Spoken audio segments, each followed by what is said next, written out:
Hello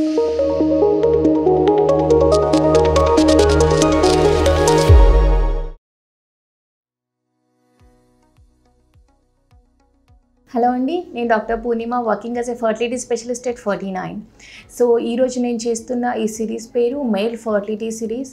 ఇందులో mail పార్ట్నర్కి ఏమేం problems ఉండబోతున్నాయి, వాళ్ళ ఎస్ఏ వాళ్ళు ఎలా ఇంటర్ప్రిట్ చేసుకోవాలి, సెమెన్ తక్కువగా ఇంత యంగ్ ఏజ్లోనే చాలామందికి తగ్గిపోవడానికి ఏంటి రీజన్, టాప్ 10 స్పర్మ్ కిల్లర్స్ అని చెప్పి సిరీస్లో సెకండ్ వీడియో చేశాము.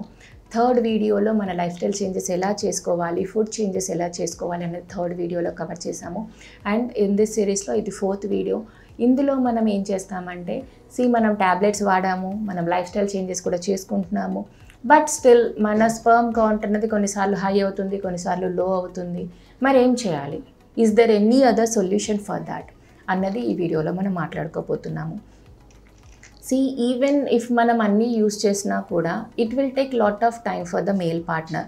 ఒక ఫీమేల్లో ఒక వైఫ్లో ఎలాగైతే ఇవాళ ట్యాబ్లెట్ ఇచ్చి వారం రోజుల తర్వాత రండమ్మా ఎగ్ పెరిగిందా లేదా చూస్తాము అని చెప్తాం కదా, అలాగా హస్బెండ్లో ఎప్పుడు జరగదండి.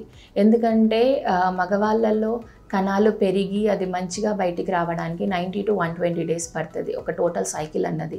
సో మగవాళ్ళల్లో స్పర్మ్లో మనకి తేడాలు అన్నది రావాలి అంటే minimum 120 days, 3 to 4 months time అన్నది పడుతుంది. సో ఆ 3 to 4 months తర్వాత మీకు మేము ఇచ్చిన మెడికేషన్ డోస్ సెట్ కాలేదు అనుకుంటే next time we will increase the dose, లేదంటే ఇంజెక్షన్స్ అవి కూడా యాడ్ చేస్తాము. సో మనం ఇన్ని యాడ్ చేస్తున్నా, మన లైఫ్ స్టైల్ చేంజెస్ చేసుకున్నా కూడా కొన్ని ఉంటాయి, మనం దాన్ని అవాయిడ్ చేయలేము. మన వర్క్ రిలేటెడ్ ఇష్యూస్ కానీ, కొన్ని ఫ్యామిలీ రిలేటెడ్ స్ట్రెస్ కానీ, కొన్ని అన్అవాయిడబుల్ ఉంటాయి. మనం ఎంత చేసినా కూడా అట్లాంటివి మనం అవాయిడ్ చేయలేము. అట్లాంటప్పుడు మనం బాగా స్ట్రెస్లో ఉన్నప్పుడు ఏమవుతుంది, మన వాల్యూస్ అనేవి తగ్గిపోతాయి. మనం ఫ్రీగా ఉన్నాము, ఈ మంత్ ఎలాంటి స్ట్రెస్ లేదు, అప్పుడు మన values will be little better.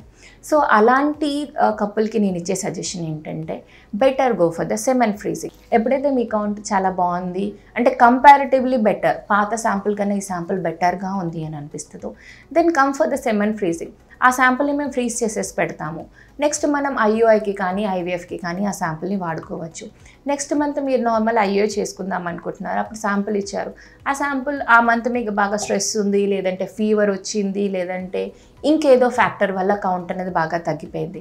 అలాంటప్పుడు ఏం చేస్తామంటే ఈ ఫ్రోజన్ శాంపుల్ ఏదైతే ఉంటుందో ఈ ఫ్రోజన్ శాంపుల్ని మనం వాడుకుంటాం అన్నమాట.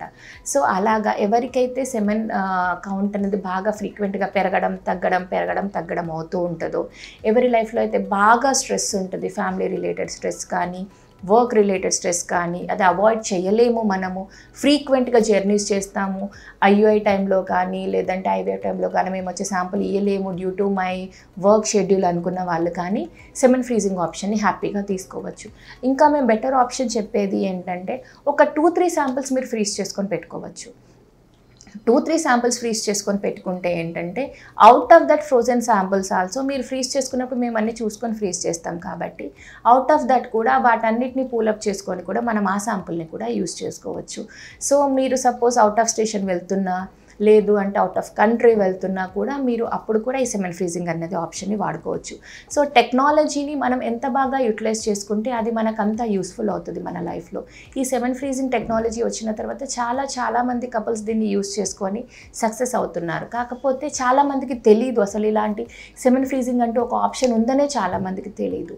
అందుకని ఈ వీడియోలో దీని గురించి ఇంత క్లారిటీగా చెప్తున్నాము.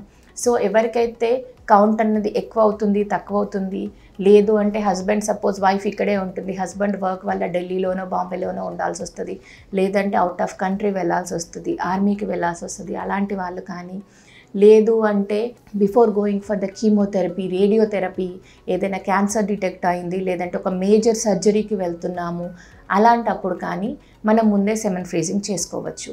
ఇంకో మేజర్గా చెప్పేది ఏంటంటే before going for the vasectomy also, వాసెక్టమీకి వెళ్ళే ముందు కూడా కంపల్సరీ సెమెన్ ఫ్రీజింగ్ అని చేసుకోమని చెప్తాము. ఎందుకు అంటే we never know what happens in the future.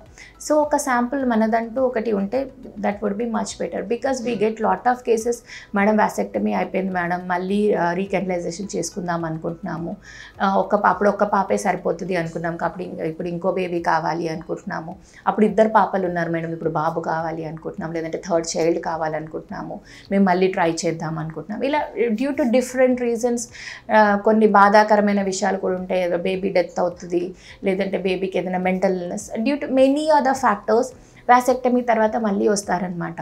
మళ్ళీ మేము కావాలి అనుకుంటున్నాము అని. అందుకని మేము ఏం చెప్తున్నామంటే, అంతకుముందంటే సెమెన్ ఫ్రీజింగ్ అనే టెక్నాలజీ లేదు, you didn't have any other option.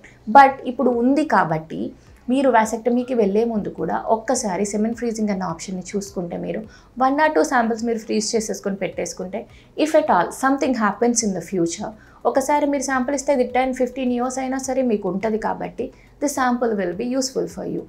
So మనకు వచ్చిన టెక్నాలజీ ఏదైతే ఉందో ఈ టెక్నాలజీని మనం కంపల్సరీగా యూటిలైజ్ చేసుకుంటే we can get good result. So ఈ సెమెన్ ఫ్రీజింగ్ అన్న ఆప్షన్ ఇప్పుడు నేను మీకు చెప్పిన ఈ కేటగిరీస్లో మీరు ఏ కేటగిరీలో ఉన్నా కూడా ఈ సెమెన్ ఫ్రీజింగ్ అన్న ఆప్షన్ని యూటిలైజ్ చేసుకొని మంచి సక్సెస్ రేట్ని పొందండి. Thank you.